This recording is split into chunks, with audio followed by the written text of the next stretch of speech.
Las quejas. Hay lugar para quejas legítimas, pero si dejan que esto corra sin límites, los conquistará. Las quejas tomarán el mando de sus vidas, los destruirán y los dejarán sin nada. Nadie quiere que lo acompañe un quejoso. Nadie quiere promover a un quejoso. Nadie quiere vivir con uno. Nadie quiere ofrecerme uno. Nadie quiere trabajar con uno. Nadie quiere tener uno cerca. Los despojará de más oportunidades que las que puedan llegar a imaginar. Permitan que esta enfermedad tome el mando y dejen que lo sujete del cuello. Si no creen que esto sea malo, pregúntenles a los hijos de Israel, los del Antiguo Testamento. Típico de todos nosotros. Su historia aparece en el libro. La historia dice que los hijos de Israel eran esclavos. Dios realizó una serie de milagros deslumbrantes y los sacó de ahí. Y luego ellos se dirigieron a la tierra prometida. ¿Recuerdan esa historia? Se dirigieron a la tierra prometida. La tragedia de la historia es que nunca llegaron. El motivo, desde el primer día comenzaron a quejarse. Se quejaban de la comida. Recién los habían liberado de la esclavitud y ahora se quejaban de que la comida no estaba muy caliente. Es decir, dejen de embromar. ¿Cuánto se puede soportar? Gemían y lloraban y se quejaban del agua. En el desierto tenían agua, pero seguían diciendo que el agua no tenía buen sabor. Dejen de embromar. Gemían y lloraban y se quejaban por el líder que los había liberado de la esclavitud.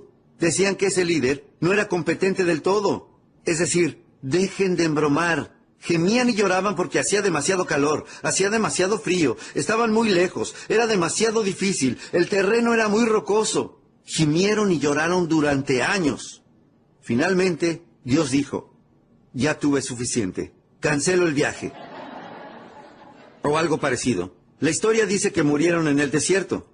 Nunca llegaron a la tierra prometida después de todas esas penurias.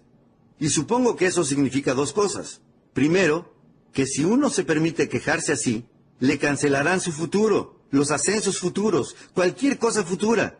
Nadie querrá estar cerca. Y también supongo que esta historia significa que hasta Dios tiene un límite de lo que puede soportar. Ahora veamos el lado negativo. Piensen en lo negativo cuando algo es positivo. Aprendan a odiar el mal, a amar el bien, a odiar la tiranía, a amar la libertad. Aprendan a amar la salud, a odiar la enfermedad. Ahora pasemos al último punto. Este es el lado positivo del seminario. Pasemos a lo positivo. Existen algunas emociones que cambian sus vidas en un solo día. Yo lo llamo el día que hizo que sus vidas dieran un giro. Permítanme que les dé esta lista para dar fin al día de hoy. Las emociones que pueden cambiar sus vidas en un solo día. La primera, la indignación. Es una emoción poderosa. La indignación es una emoción negativa, pero puede tener un efecto muy positivo. La indignación dice, ya tuve suficiente. ¿Qué día tan glorioso sería ese, en el que digan que ya han tenido suficiente? Dirán que estuvieron de rodillas por última vez. ¿Qué día tan glorioso podría ser? Basta es basta, no más. Un día poderoso, incluso si es un día negativo.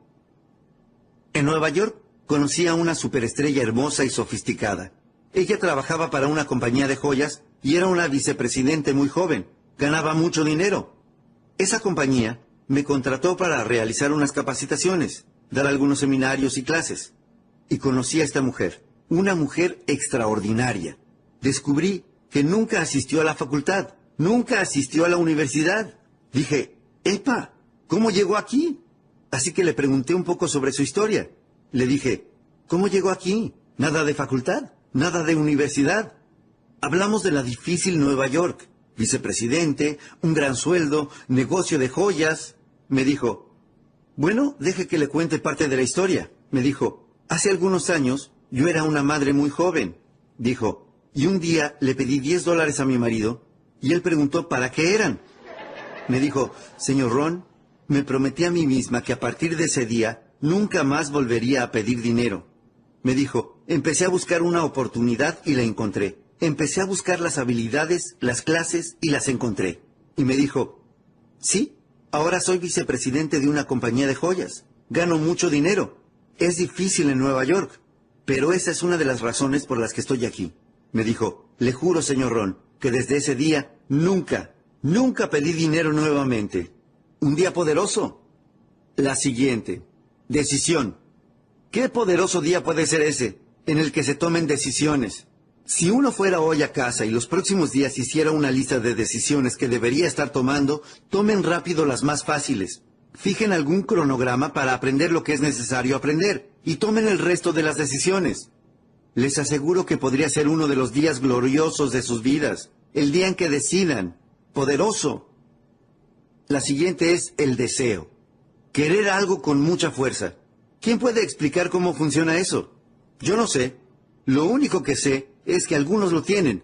Suficiente deseo para durarles toda una vida. Pero también sé que a veces el deseo espera y duerme, aguardando que algo pase. ¿Y quién sabe qué pueda estar esperando? Tal vez sea el próximo sermón el que despierte a alguien. Tal vez sea el próximo seminario, uno como este.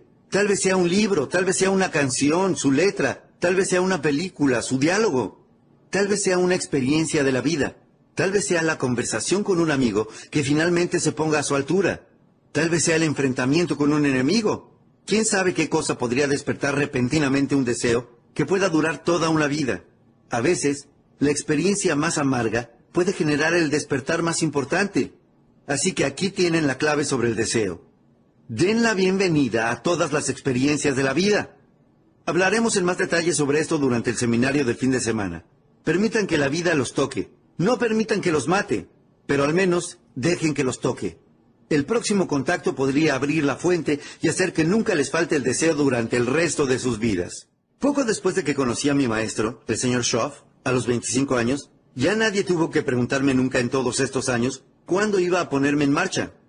Nadie tuvo que preguntarme eso nunca en todos estos años. Sí escuché que me digan que cuándo iba a ir más despacio. Vas a tener un infarto y vas a morir. No puedes seguir con este tipo de actividades. Pero nadie me preguntó nunca cuándo iba a ponerme en marcha. Les pido que sigan buscando experiencias de vida hasta que encuentren una que encienda su espíritu, hasta que nunca les falte el deseo durante el resto de sus vidas. Y nadie tenga que decirles nunca en los próximos años, ¿cuándo vas a levantarte del sillón? Una pista. Den la bienvenida a todas las experiencias. No levanten murallas. Las mismas murallas que los separan de las desilusiones, los separan de la felicidad. Arriésguense. Y finalmente, la última emoción que cambia sus vidas en un solo día. Se denomina determinación. La determinación de decir, sí lo haré. 3 de las palabras más poderosas. Les mencioné la fórmula del desastre. Podría, debería, no. Esta es la fórmula de la fortuna. Debo, puedo, sí. Lo haré. Yo debo, yo puedo y lo haré. 3 de las palabras más poderosas. Benjamín Disraeli dijo una vez, nada puede resistir a la voluntad humana dispuesta a sacrificar su vida misma en aras de alcanzar una meta. Lo haré o moriré. ¡Qué frase tan poderosa! Un hombre dice, subiré la montaña. Me dijeron que es demasiado alta, que está demasiado lejos, que es demasiado difícil, que es demasiado rocosa, que nunca se hizo antes. El hombre dice, ¡hey! Es mi montaña, voy a subirla. Pronto me verán saludarlos desde la cima o muertos sobre la cuesta, porque no voy a volver. Poder. La mejor definición de determinación que conozco es de una chica de un colegio secundario en Foster, California. Me encanta hablar con los chicos y pedirles definiciones. Se les ocurren cosas maravillosas. Había llegado a esta palabra y les pregunté a los chicos, ¿quién puede decirme qué significa determinación? Algunos no sabían y otros lo intentaron. Fue interesante. La mejor definición fue de una chica sentada en la tercera fila. Me dijo, señor Ron, creo que yo sé. Dije, ¿qué cosa? Me dijo, creo que determinación significa prometerse a uno mismo que nunca se dará por vencido. Y dije, esa es la mejor definición que haya escuchado. No se puede decirlo de mejor manera. Prometerse a uno mismo que nunca se dará por vencido. No tienen que prometerme nada a mí. No tienen que prometerle nada al mundo. Solo tienen que hacerse la promesa a ustedes mismos. ¡Qué buena definición! Probablemente ahora ella esté dando seminarios en alguna parte. Eso es poderoso. Les pregunté a los chicos cuánto tiempo debería intentarlo un bebé hasta aprender cómo caminar. ¿Cuánto tiempo creen que le tomaría a un bebé promedio antes de desistir? ¿Ya es suficiente? No. Cualquier madre en el mundo diría que estamos diciendo tonterías. Mi bebé va a seguir intentando. ¿Qué? Hasta. ¿Qué palabra tan mágica? Hasta. ¿Cuántos libros leerán? Hasta que encuentren la respuesta para tener una buena salud. Lean uno y renuncien. Lean dos y renuncien. Y se arriesgan a sufrir un problema cardiovascular. No puedo creerlo. ¿Acaso no leerían suficientes libros hasta? ¿Acaso no leerían suficientes libros sobre independencia financiera hasta ser financieramente independientes? ¿Acaso no leerían suficientes libros sobre liderazgo hasta convertirse en líderes? ¿Acaso no leerían suficientes libros sobre el poder hasta obtener poder? Por supuesto. ¿Por qué no? No se conformen con menos. Usen esta pequeña frase de hasta. Realizaré suficiente ejercicio hasta ser saludable.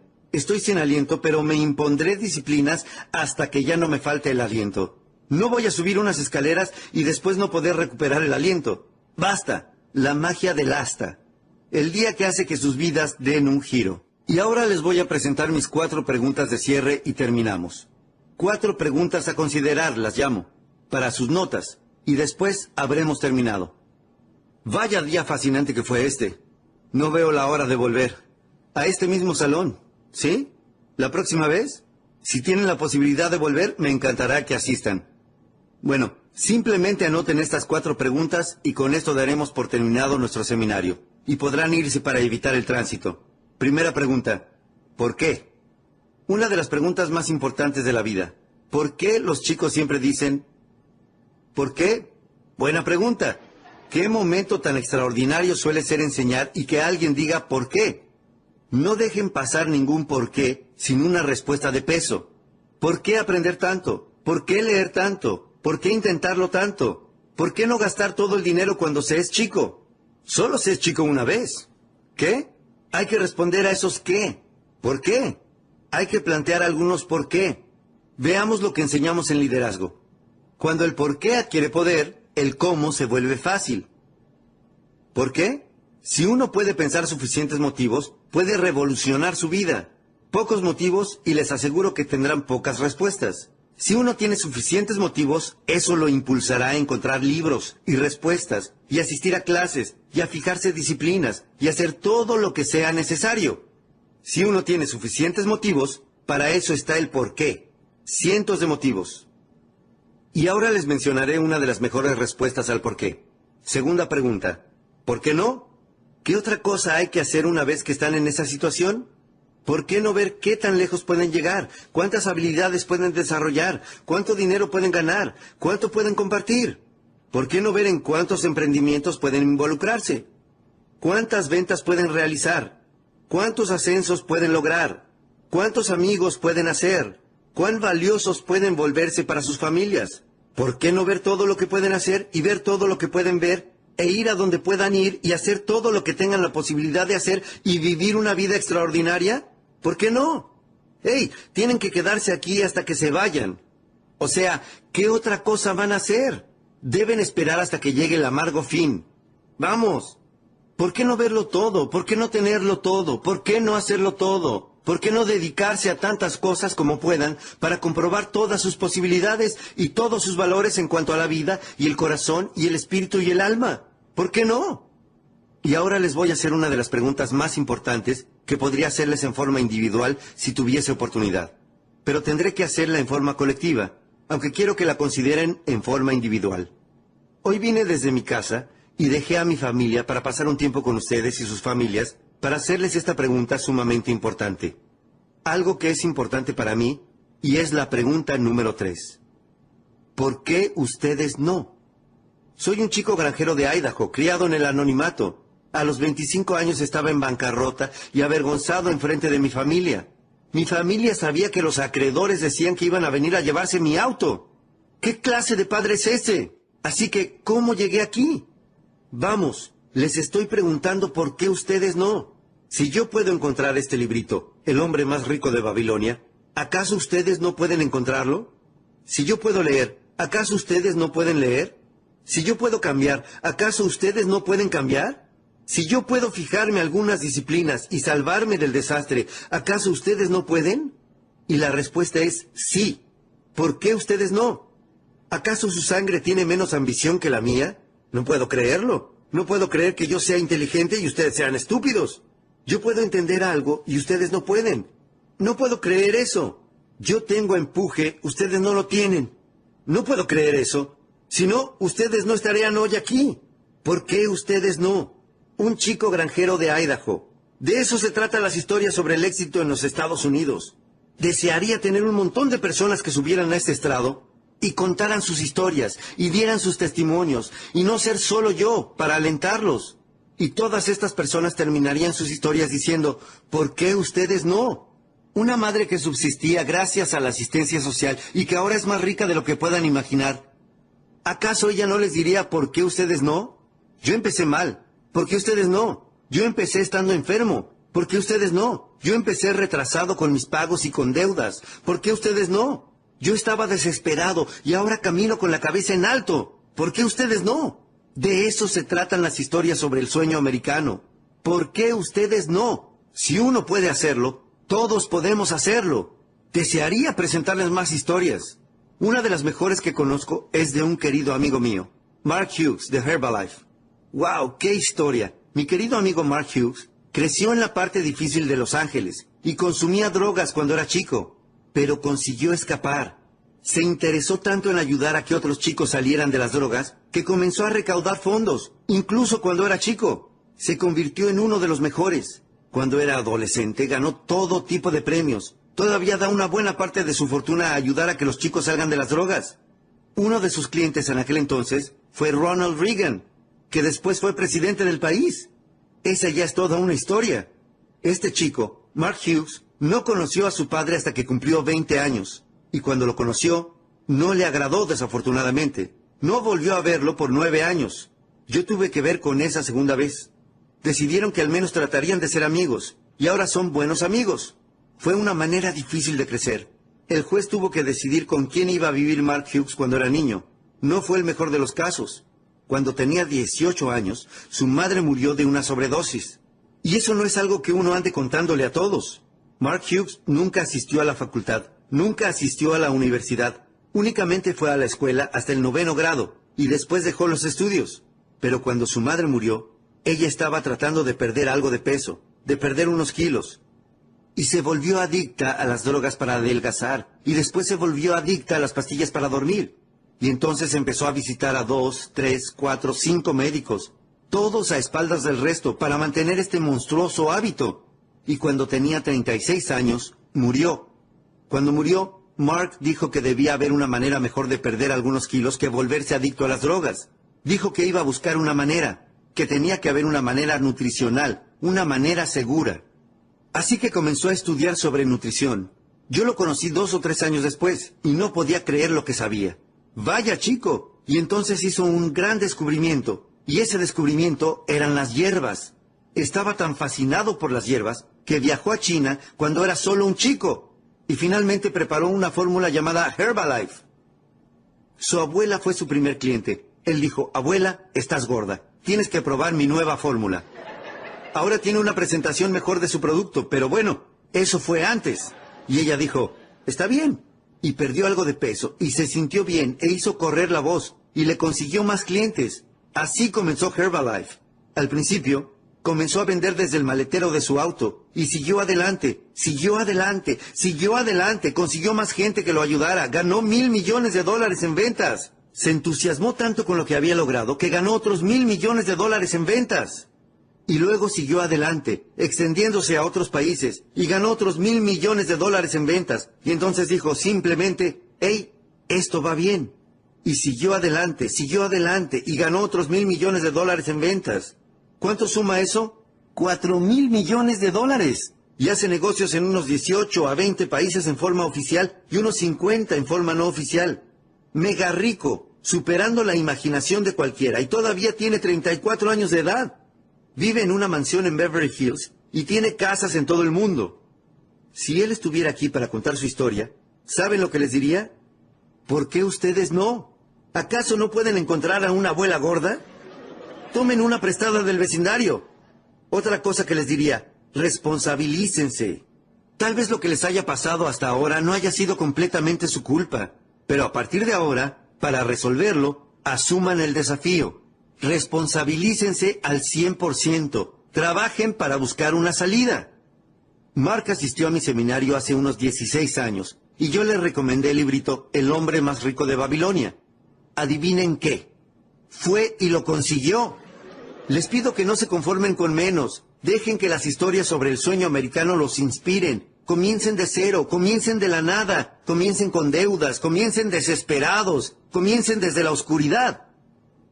No importa dónde estén, si viven en un gueto o son madres que subsisten gracias a la asistencia social, libro a libro, ustedes pueden alejarse de lo que sea. Clase a clase, ustedes pueden alejarse de lo que sea. Manzana a manzana, ustedes pueden ser tan saludables como posiblemente quieran. Lo único que tienen que hacer es no desatender la forma, fijarse estas disciplinas paso a paso. No permitan que nadie se las quite. Sigan de cerca los números, y ustedes podrán alejarse de las sombras y entrar en la luz. Dejar que sus vidas se vuelvan poderosas y valiosas y únicas, y que tengan todos los patrimonios que puedan manejar en sus vidas, tanto ustedes como sus familias, y sus tesoros, y sus emprendimientos. Y eso es lo que les deseo a todos ustedes. Bueno, mi último comentario para terminar. Si me lo permiten, les diré unas palabras personales. Pidan la ayuda de Dios. Es una cuestión personal. No les pido que crean en mi filosofía, pero a todos nos viene bien recibir algo de ayuda, creo. Pero claro, uno tiene que hacer su parte. De eso se trata realmente esta sociedad, y es sobre eso que hablé día a día en este seminario, cumpliendo con su parte y mi parte. Recuerden la historia sobre el hombre que tomó una pila de rocas y en un par de años la convirtió en un hermoso jardín. Y algunos años después, un hombre recorrió el jardín y pensó que era fabuloso, pero quiso asegurarse de que el jardinero no recibiera todo el crédito. Así que cuando tuvo la oportunidad de conocerlo, después de la recorrida, le dio la mano y dijo: «Señor jardinero, usted y el buen Dios tienen aquí un hermoso jardín». Directo para señalar su punto. El jardinero contestó: «Hey, entiendo su punto. Si no fuera por las semillas y el suelo y el milagro de las estaciones y el sol y la lluvia», dijo, «seguramente aquí no habría ningún jardín». Pero agregó: «¿Sabe? Usted debería haber visto este lugar hace algunos años, cuando Dios se ocupaba de todo solo». Me gusta esa parte, y el motivo es que tenemos que desempeñar nuestra parte para ayudar a que se cumplan nuestros propios milagros. Y espero que todo lo que hoy compartí con ustedes les haya dado una comprensión un poco mejor sobre cómo realizar esos milagros en sus vidas. Adiós. Que Dios los bendiga. Gracias por haber venido hoy.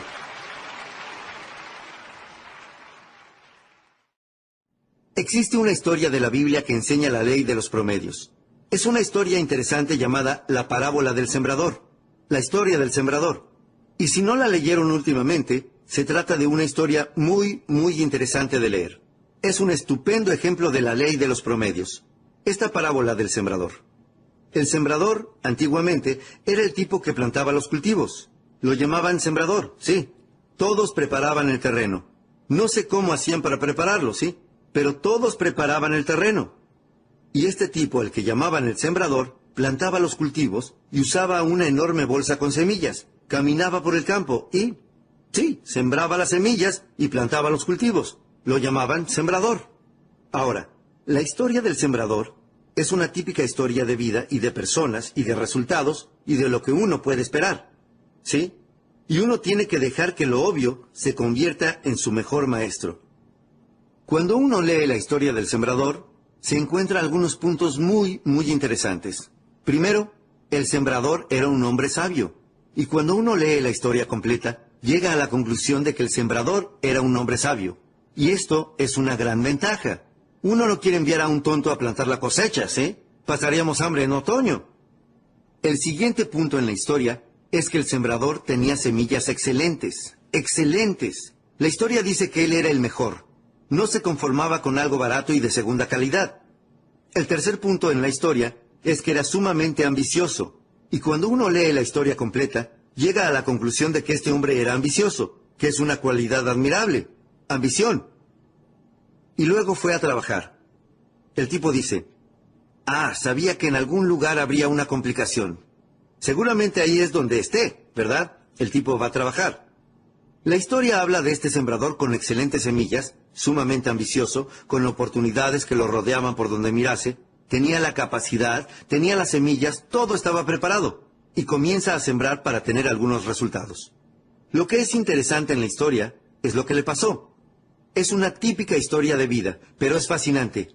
La historia dice esto: El hombre comienza a sembrar las semillas temprano por la mañana, pero la primera parte de las semillas que siembra cae al borde del camino y los pájaros se las comen.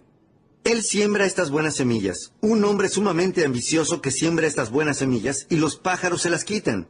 Siembra algunas más y los pájaros las comen. Siembra algunas más y los pájaros las comen.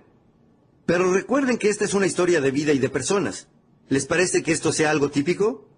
Vean, yo tengo que decirles como líder que los pájaros van a comerse parte de las semillas. Prepárate, John. Digamos que están en el negocio de los bienes inmobiliarios, ¿sí? Alguien aquí está en el negocio de los bienes inmobiliarios. Prepárate, John. John dice, hey, estoy buscando un cambio. Necesito un cambio de ocupación y escuché sobre los bienes inmobiliarios. Ustedes dirán, John, ven conmigo el viernes por la noche. Vamos a realizar una clase orientativa y te mostraremos cómo funciona. Podría ser un rayo de luz para ti. Ganarías el dinero que quieres ganar. Darías un giro a tu vida. ¿Quién sabe lo que puede pasar?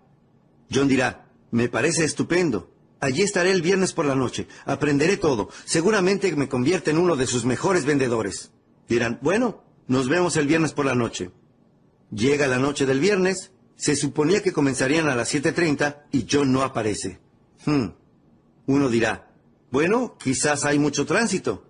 Así que esperamos hasta las 8. Cerca de las 8 llegamos a una conclusión. No va a venir. Pregunta, ¿qué pasó desde la inigualable conversación que tuvieron con John y le dieron esa estupenda idea? Prepararon una explicación, le ayudarían a cambiar su vida. Él dijo que estaría allí y sin embargo no está allí.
¿Qué podría haber pasado entre ese momento y el viernes por la noche?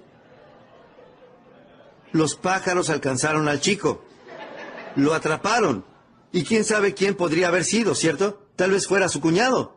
Le habrá dicho, bienes inmobiliarios, no vas a meterte en esas cosas, ¿no? Lo habrá convencido de no hacerlo. O su plomero. Le habrá dicho, deje que le hable sobre los bienes inmobiliarios. ¡Su plomero! Bueno, si rastrean el mensaje hasta lo que pasó, podrían perder el camino. Existen un par de cosas que se pueden hacer cuando los pájaros están comiendo las semillas. Uno es que no se puede perseguir a los pájaros. Maldecirán a esos condenados pájaros e irán a perseguirlos. Dirán, esperen a que vea a su cuñado. Voy a ponerle los puntos sobre las íes. ¿Qué sabe él sobre bienes inmobiliarios? ¿Y su plomero? Entonces estarán tratando de corregir las cosas en lugar de aceptarlas como son. La mejor lección en la vida es aceptar como es y no desear que fuera de otra manera, no desear corregirla. ¿Cómo aprovechar la manera en que es? Algunas personas prefieren vengarse a seguir adelante. Se desvían de su camino. Verán, si están persiguiendo pájaros, tendrán que abandonar el campo. Ya no estarán sembrando. Y sus posibilidades disminuirán en lugar de aumentar. Hay cosas que uno no trata de solucionar. Hay cosas que se deben ignorar. La historia dice que este sabio sembrador hizo lo siguiente. Dice que ignoró a los pájaros y siguió sembrando. Muy listo. Hay cosas que uno tiene que aceptar. Así son las cosas. Así que siguió sembrando. Y la clave es que si uno sigue sembrando,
podrá sembrar más de lo que los pájaros puedan comer.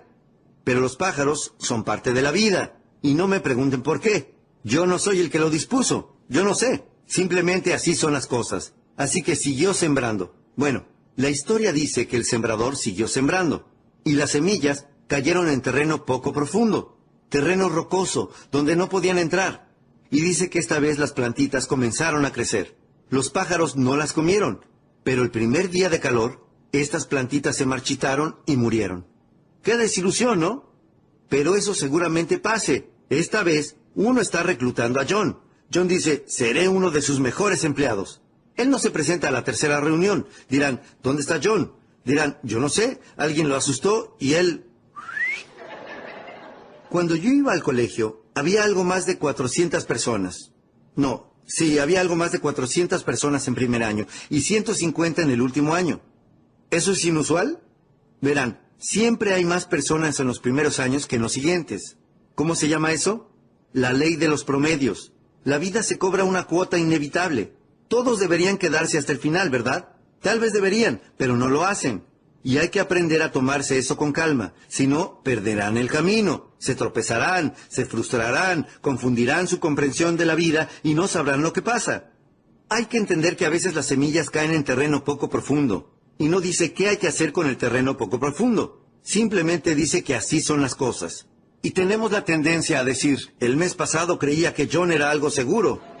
Pero los... Dẫu không cách nào mang nắng về đêm đông, cũng không hái được sao trên trời kia đem xuống. Nhưng sau này có thể đưa em giữ hộ tiền lương, sau này có thể làm việc nhà nếu em lười. Nhân gian thường nói không tồn tại thiên đường, chắc do họ chưa từng nhìn thấy lúc em cười. Ấm áp tỏa sáng tựa vầng thái dương, kéo anh chuyển động tinh tiến ở xung quanh. Hoài ngày hạnh phúc nhất mà anh âm thầm mãi ước, ngày ta đứng trước linh mục và cùng sánh vai lại. Thêm lần nữa tuyên bố nhé, em về khuyên bố mẹ kén rể đi anh đến tuyển ngay. Dù ít tin tưởng vào duyên số, nhưng nếu em cho số đảm bảo mình nên duyên đấy. Từ khi gặp em Google hết tác dụng, bởi em là tất cả những gì anh cần tìm, giống một kho báu để ngăn người khác đụng tới. Đối đầu thế giới anh cũng sẵn sàng cân tim, ghét phải lặng im coi em như cô bạn. Nỗi nhớ đong đầy bao giờ mới khô cạn, khoảnh khắc bên nhau thời gian như ngừng trôi, vì em sở hữu sự hấp dẫn vô hạn. Yêu đơn phương cảm giác khó đọc tên, mọi thứ mù mịt giống như đứng trước bão. Mãi hy vọng chờ đợi ngóng trông đến ngày nụ hôn đó sẽ một lần được trao. Hương thơm ngọt ngào vương trên mái tóc em, gây nghiện cực mạnh anh ngày đêm ước ao. Quỳnh là loài hoa đẹp nhất trong bóng đêm, cuộc đời này u tối đang cần em bước vào. Đưa cho anh cái bản đồ vì anh sắp lạc bên trong đôi mắt kia. Hãy đưa cho anh cuốn từ điển vì cảm xúc này anh không thể cắt nghĩa. Chuẩn bị đưa anh... Seguro es lo que pasó. Seguramente estén desilusionados. Dejen que les cuente. Cuando esto no resulte, ya saben, tal como habían planeado, van a desilusionarse. Pero ahí está lo que uno debe aprender para ser un líder. Hay que aprender a controlar sus desilusiones. Es algo muy importante. Pero a veces es fácil decir, bueno, Pete renunció, John renunció, supongo que voy a renunciar. Y estarán siguiendo a otros en lugar de liderar. Seguramente estén desilusionados, pero bueno, estén desilusionados, pero no dejen que eso les gane, y no dejen que eso se acumule sobre sus hombros. Simplemente comprendan que así son las cosas. Desearía que se hubiese quedado, pero le deseo lo mejor donde sea que vaya. No duró en el trabajo, pero ¿y eso qué? Así es la vida. Bueno, esto es lo que la historia dice que hizo el sabio sembrador. Siguió sembrando. Muy listo. Y dice que las semillas cayeron en un terreno espinoso. El tipo dirá, bueno, ¿cuánta mala suerte se puede tener? Bien, aguarden. Todavía no es el final de la historia. Las semillas cayeron en el terreno espinoso y las plantitas comenzaron a crecer. Pero las espinas las asfixiaron hasta matarlas. ¿Les parece que esto sea algo típico? Verán, las espinas iban a hacer algo. La pequeña historia de la Biblia llamada espinas, las preocupaciones de la vida. Pequeñas preocupaciones, pequeñas obligaciones que engañan a las personas y les roban sus grandes oportunidades, y que se presentan a diario. Y no sé qué hacer al respecto. Llamo a John y le digo, John, ¿dónde estuviste anoche? Teníamos una reunión. John responde, bueno, no puedo reunirme. Digo, ¿por qué no? John responde, bueno, tengo que hacer muchas otras cosas. Digo, ¿cuáles? No creerán la lista que me mencionó John de lo que tuvo que hacer anoche. La valla del patio se estaba cayendo y los perros iban a escaparse. No se puede dejar que los perros anden sueltos. El mosquitero se había salido de los goznes. No se puede dejar que las cosas se vengan abajo. Hay que tomarse el tiempo para repararlas. Había bastante basura apilada en el garaje y no se puede dejar que una montaña de basura ocupe tu casa. Hay que tomarse el tiempo para tirar todas esas cosas. Todo por teléfono. Y puedo escuchar cómo el teléfono comienza a hacer ¡ah! Las personas dejan que las pequeñeces las engañen y les roben sus grandes oportunidades. Algunas personas tienen la increíble habilidad de agrandar cosas menores. Fui con mi auto por esta pequeña comunidad. John estaba afuera, cortando el césped, maldiciendo las malezas, la cara roja y al punto de explotar. Me detuve y salí del auto y le dije, John, ¿qué estás haciendo? Me contestó, ¿qué parece que estoy haciendo? Estoy cortando este maldito césped. Le dije, John, hay un montón de chicos en el vecindario que podrían cortar tu césped. Dijo, sí, pero quieren que les pague $5. Lo cortaré yo mismo, lo cortaré. Número 1. Debería existir alguna ley para impedir que a los chicos del vecindario les roben $5.